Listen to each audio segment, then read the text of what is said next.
अस्सलाम वालेकुम।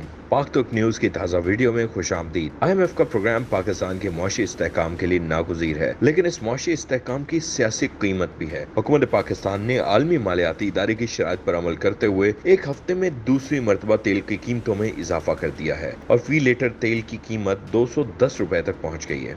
अवाम की बड़ी तादाद इस कमर तोड़ मुआशी बोझ के तले दब के रह गई है। अवाम में बेचैनी बढ़ने लगी है और मौजूदा मखलूत हुकूमत जो महंगाई के खात्मे के दावे पर कायम की गई, वो आम शहरी की हिमायत से महरूम हो चुकी है। एक बैन अल-क़ौमी इदारे के सर्वे के मुताबिक पाकिस्तान की 2/3 अवाम ताज़ा इंतखाबात की हामी है।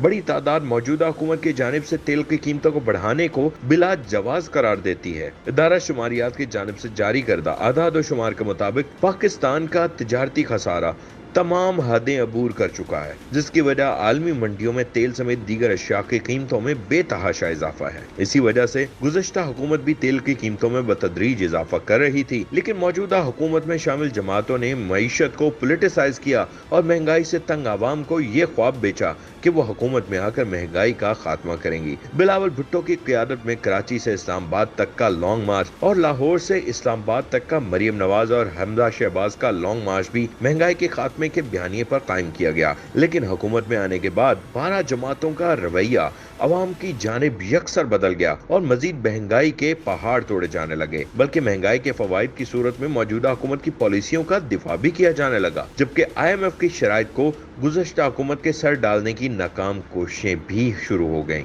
लेकिन स्टेट बैंक के कायम मकाम गवर्नर डॉक्टर मुर्तजा सैयद ने इमरान खान की हुकूमत की पॉलिसियों की न सिर्फ तारीफ की, बल्कि उनकी मुआशी पॉलिसियों को आदाद व शुमार की मदद से इंडोर्स भी किया। आदाद व शुमार गवाह है कि इमरान खान की हुकूमत ने कोरोना वायरस की आलमी वबा के दौरान बेहतरीन कारकर्दगी का मुजाहरा किया। दीगर तमाम ममालिक के बरक्स पाकिस्तान की डेट टू GDP रेशो में कमी हुई और मईशत तेजी से बहाली की जानिब गामजन हुई। गुज़श्ता 2 बरस के दौरान पाकिस्तान की मुआशी तरक्की की शरह 6% रही, लेकिन रजीम चेंज ऑपरेशन ने मुल्क को मुआशी और सियासी अदम इस्तेहकाम से दो चार कर दिया। मूडीज ने गुज़श्ता रोज पाकिस्तान की क्रेडिट रेटिंग मुस्तहकम से गैर मुस्तहकम करार दे दी और पाकिस्तान के दिवालिया होने की खबरें गर्दिश करने लगी। लेकिन इस सारी सूरत हाल का जिम्मेदार कौन है, ये सवाल पाकिस्तानियों के जहन में तवील अरसे तक गूंजता रहेगा।